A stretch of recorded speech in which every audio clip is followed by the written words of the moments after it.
A modern library and an information and communication technology center has been commissioned at Ewutu Breku in the Ewutu Senya West district of the Central Region, which is the first of its kind in the community.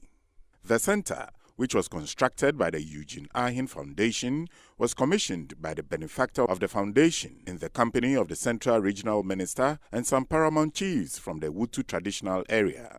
This is one of 3 libraries being constructed by the Eugene Ahin Foundation. The 30-seater state-of-the-art library has a 10-capacity ICT center, reading rooms, and a car park facility.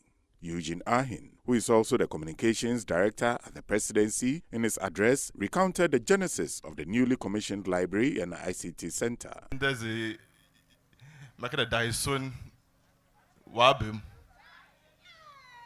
Now, in February, and you're been called Traditional Council for the first time. And me and you could think it on kakra. And Mr. Omahin them for the show. As it could be a dominion do, I'm pedem me as a boy. Oman, the EBC library. Na your panicho there, as Bima and I, young Dama projecting. As I am a dopang in there, maybe son one soonity. Onya Jizu Mumu, there, as some of my catching them pedemian Mutuma ye. And my Yabaha, signboard no on the 21st of April, Yabe Kati Sorden. Nipa be break always as usual. Political talk 419 in there. Yina. Commission Library. He pledged the provision of similar centers in the adjoining communities of Bojiase and Senya Breku. In the Yekade, we are going to do more and more for Ewutu Senya West District. First library Yesi, Yami Adoma is Yakamobi arted. The Yebe 2 more, a crew of Bojiase. Now I say a crew to Senya Breku.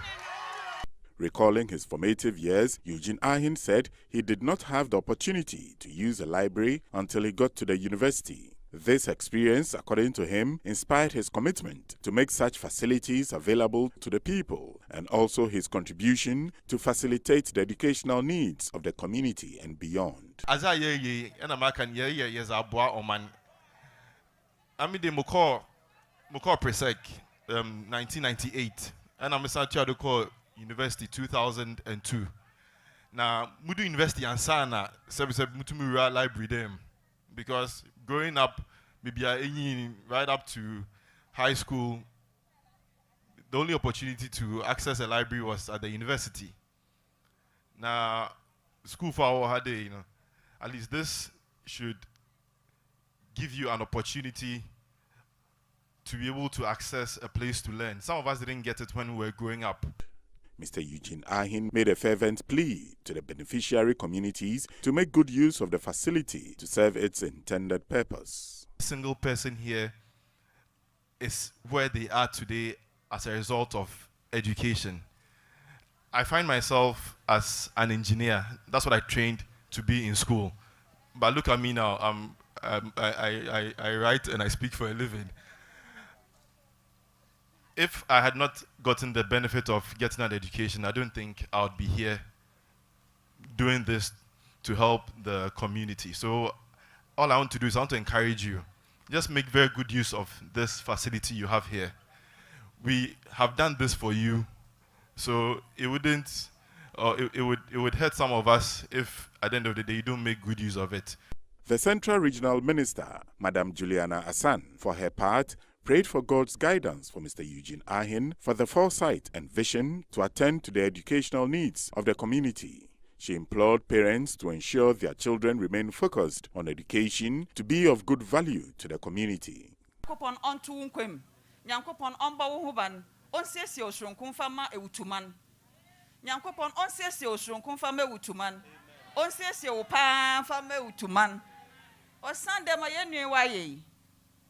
Oye kraboshe ma yenue waye oye dutwem osande amem ye chechrenyi enti mehu obiara nam no montun Oyaza, Odzi Adusia, Nikan Kobeba, Medida the foam. Yankopon on show the bio. No, on me utu on your fair or wabredo. Then I'm a pedal make a cheminanum cacame day. 1 year war home, 1 bro or 1 say. Nan Yankopon on fads I am bread why you do. On fence and fambre 1 fee. On fam puntu, on for hiana yakan was me, on yin aqua 1 fee. Na yakane damno so. Awofo. Yenjeja homo. Awofo so, 1 boa. Naza yam papa why in home brown for summa he. There a batan, yan fa yan tambo yan yem. Nian shada mun from bay was suaze. Awofo men da and son a shada oba wada na don't die. En kade makada aye ready the beda also to abunum na beda. As a parent, or there shade uban or de man sana wasu etutu nan. Mamu from me one addition here one. Na one boa. Amada mazia yem papa waye on ye jan. The Omanhene of the Wutu traditional area, Abokwedi Wete Ajimanlabi II, who graced the occasion, was full of praise for the 38-year-old engineer turned communications specialist for his philanthropic efforts in the community and beyond. He promised the support and assistance of the chiefs in all endeavors of Mr. Eugene Ahin as he spearheads the development of the area.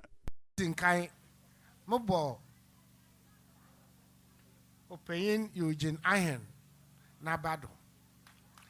There. Onya dem visioni na wa hwe so there. Vision na onya en abem. Yenya mpanyinfo pii wo ewutu. Na sanya. We na wobeye ma order woye ye down na se na mmom Eugene Ahin ne di ihwe dan kitikiti a osiwa ya nyama owom no oso chen the whole awutu oso chen the whole central region onunti Onuya Eugene, Yama Umo. Today, my kind, it's a for more to do more. And you will do more and more and more and more. Actually, we will pray for you, and then we will support you. Anytime you are in need. I don't think you will need more, but still, we are there to give you our help. If it's a basic or I see a con, but you are say in a Nankakao. Yenya painful. Namum, Mumma so Eugene Ahin, Nemuye.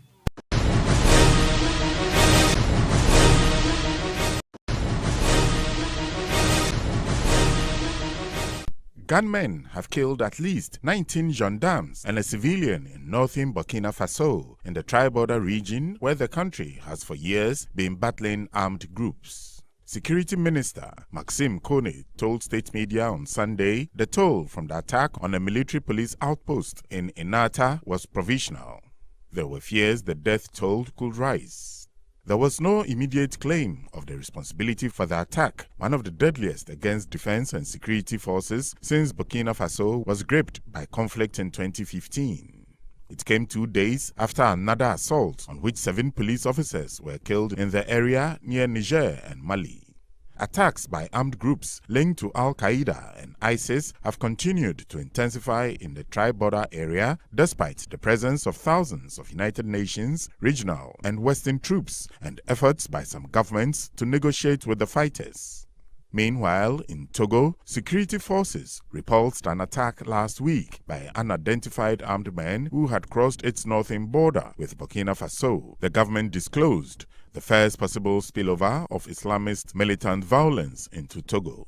It said the attackers targeted a security outpost in Penjal Prefecture overnight on Tuesday and were pushed back into Burkina Faso without any Togolese casualties. The clash is the first of its kind since the military launched an operation in 2018 to prevent jihadist insurgents linked to Al-Qaeda and Islamic State from entering Burkina Faso, where their attacks have killed thousands and displaced 1.2 million people in recent years. President Faure Gnassingbe responded to the attack by instructing the government to continue investing in security forces to strengthen the capabilities of the Togolese army. Islamist violence has ravaged Burkina Faso, Mali, and Niger in West Africa's Central Sahel region, north of Togo. Despite a costly international military response, the number of attacks in the region increased eightfold from 2015 to 2020, with 5.5 million people displaced, the United Nations Humanitarian Agency says. The Ghana Investment Promotion Center, in collaboration with the United Nations Development Programme, has engaged stakeholders in the Sustainable Development Goals Investor Map utilization. The SDG map is to help drive capital into inclusive and sustainable investment in key economic sectors in health, information technology, and communications. The meeting, which was held in Accra on Wednesday, focused on the health and information and communications technology sectors. Institutions present at the event included the Ghana Medical Association, Ministry of Health, Ghana National Chamber of Pharmacy, Pharmaceutical Manufacturers Association of Ghana, and the Ghana Pharmaceutical Chamber.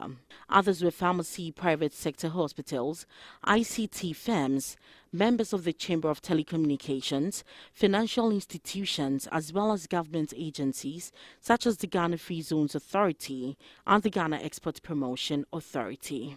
The Chief Executive Officer of GIPC, Mr. Yofi Grant, in his address, said there are many opportunities in the ICT and health sector, and prospective investment could leverage to make profitable gains while making positive contributions to society, the environment, and Ghana's economy at large. Specify 17 goals that agreeably have been set and that almost every country endorses as what we need to do to save the world. And so if you're aware of it, and I'm sure that you all know the SDGs. SDG 1 has to do with no poverty. SDG 17 has to do with partnerships and linkages. And in between are 15 others that actually describe various human, should I say, endeavors and aspirations. Good health, good education, good water, life above land, gender parity, and all that, housing, good housing, etc. And so, of course, to achieve some of these things, you need investment because they just don't arise. I mean, if you need good health, you need to invest for good health. If you need good education, you need to invest for good education. If you need justice, etc., you need to invest in the institutions that guarantee that. So that is the linkage of it. And there's been a tacit agreement, perhaps even more than tacit agreement, that there must be a certain concerted efforts to make these things achievable, the aspirations under the SDGs. Mr. Yofi Grant further assured investors of government readiness to support and guide them to invest any of the priority sectors outlined on the SDG Investor Map to propel national development.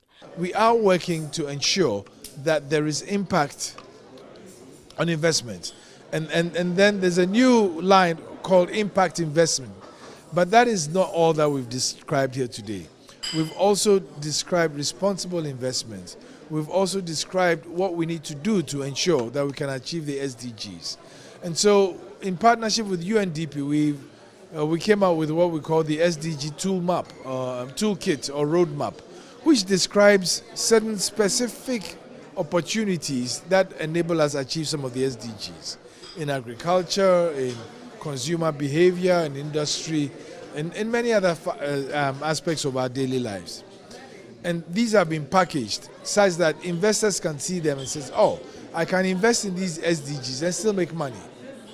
Because most of us believe that SDGs are the preserve of governments.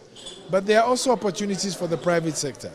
The UNDP Economic Advisor for Ghana and Gambia, Mr. Udo Etukudo, explains that the SDG Investor Map provided information on 12 investment opportunities in the area of agriculture, healthcare, consumer foods, communication, and many others. See how we can harness the use of IT for growth and development in the country.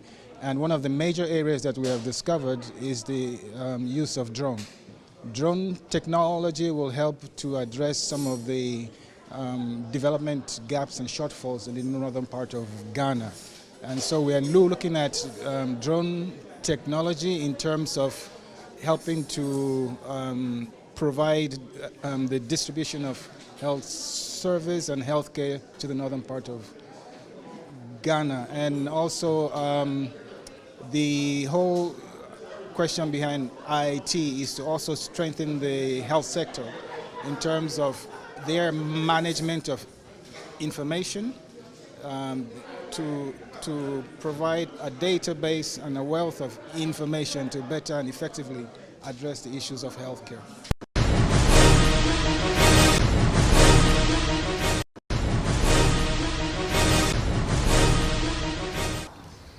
Just as we were the first country south of the Sahara to gain our independence, Ghana's distinguished diplomat Patrick Sedol was the first African to be elected chairperson of the Executive Board of UNESCO in 1983.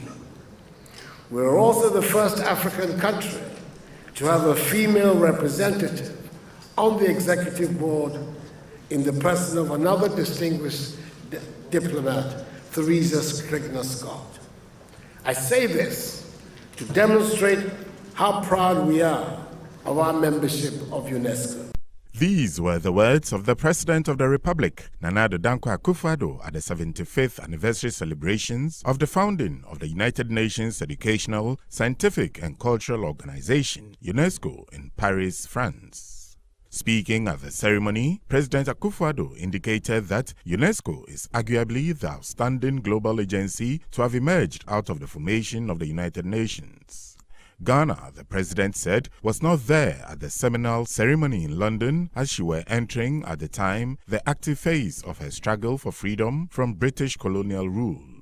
Ghana was not there at that seminal ceremony in London, as we were entering at the time the active phase of our struggle for freedom from British colonial rule.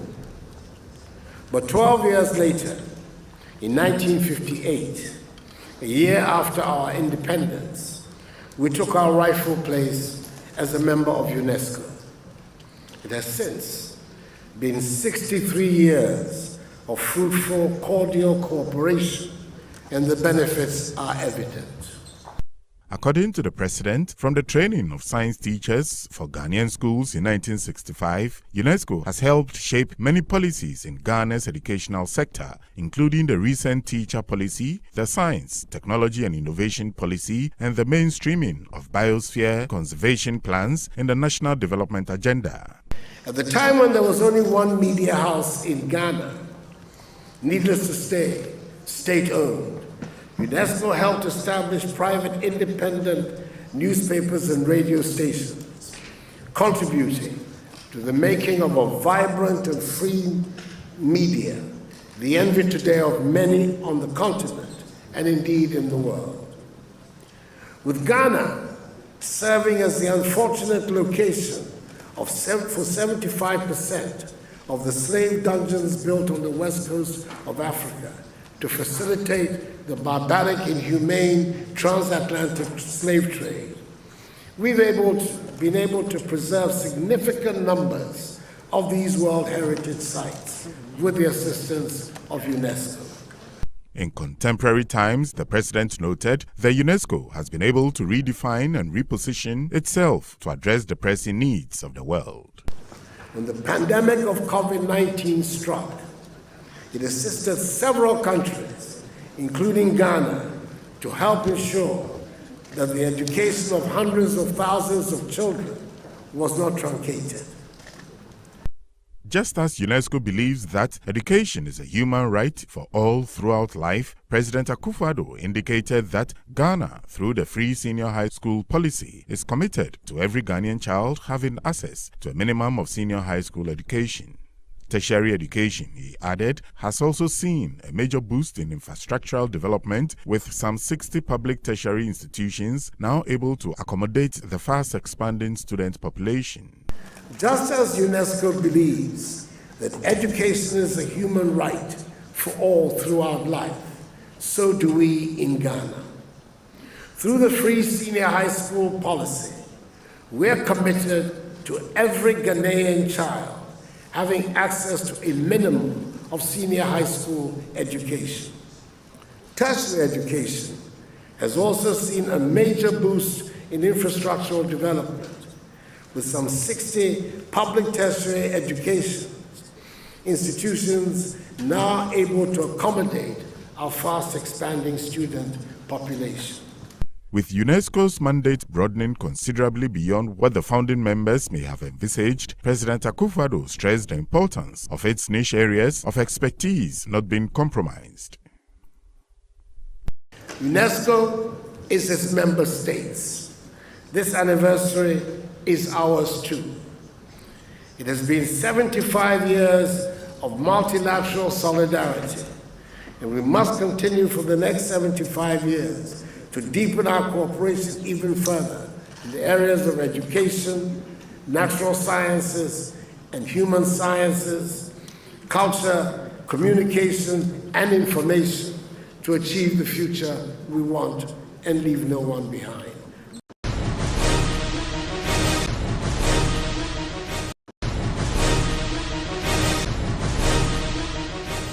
The Vice President, Alhaji Dr. Mahamudu Bawumia, has commended Muslim and Christian leaders in Ghana for their immense contributions to religious tolerance and peace in the country.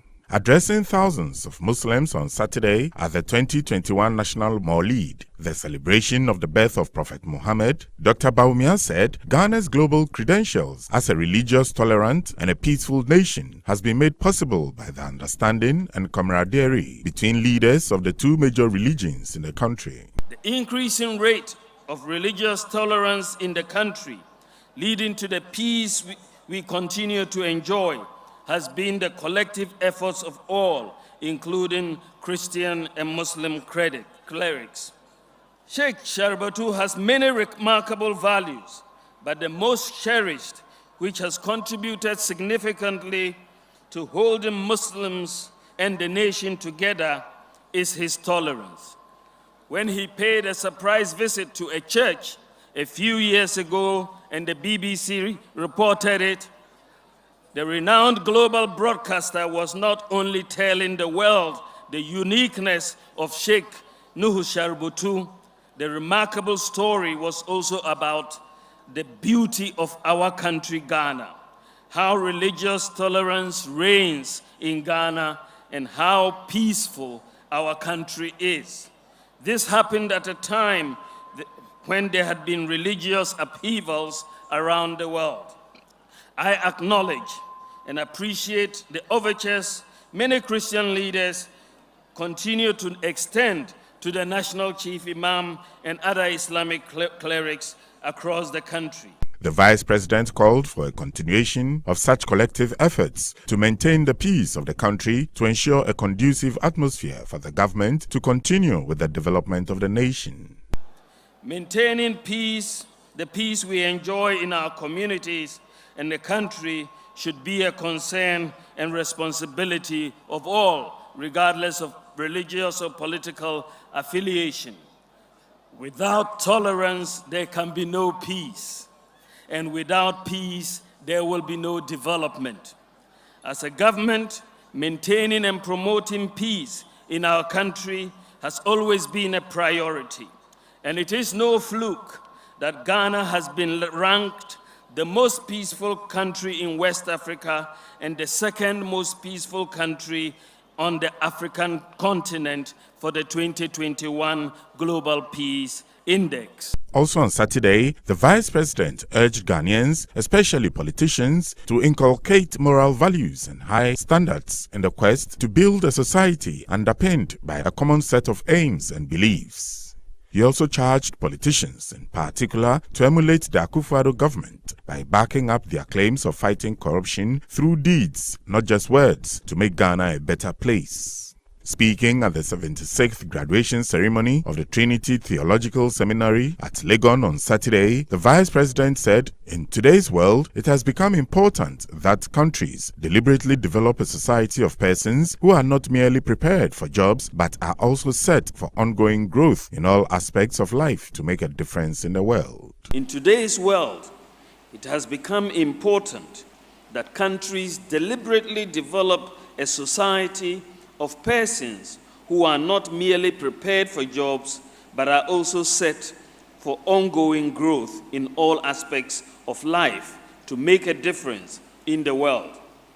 As Ghanaians, we could build a distinct moral identity and constitute a reference point for people of other nations.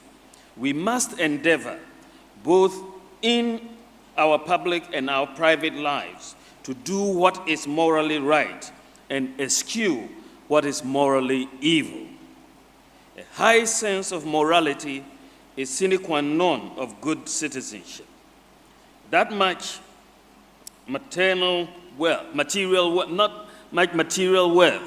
not prosperity, religion, is what we need in order to build a good society. Zeroing in on corruption, Vice President Bawumia said several pronouncements have been made in the past indicating a desire to fight it, but these have largely failed. Hence the decision by the Akufo-Addo government to digitize the process of assessing government services and reduce the human interface which lends itself to corruption. Ladies and gentlemen, one of the major moral cankers facing our society and our nation is that of corruption. We have called it different names over the years. Kalabule, Kululu, Ways and Means. Even recently I have heard Galamsey.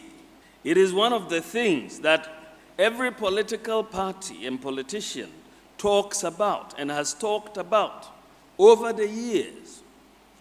But it is one of the things that as a nation, we have done very little about over the years, but we keep talking about it. We have killed people in the past to stop corruption, and it has not worked. We have passed many laws, and they have not been enforced. We have appealed to people's senses, and it has not worked. And yet, we try to continue, we are continuing to build a nation. When our government came into office, one of the approaches we took to address the issue of corruption is to put in place systems that eliminate corruption, because corruption thrives in darkness. Touching on the theme for the celebration, faith-based education, morality and nation building, Dr. Bawumia indicated that individual and national concerted efforts will be required to rekindle the core societal values of the country.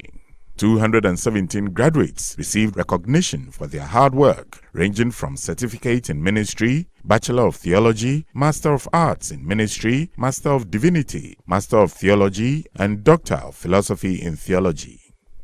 Concerted efforts on the part of everyone would be required to rekindle the core societal values of this country. We need to work consciously on our nation's value systems to enhance the moral temper of the country to help accelerate national development. Our values are very, very important, and we should hold on to them.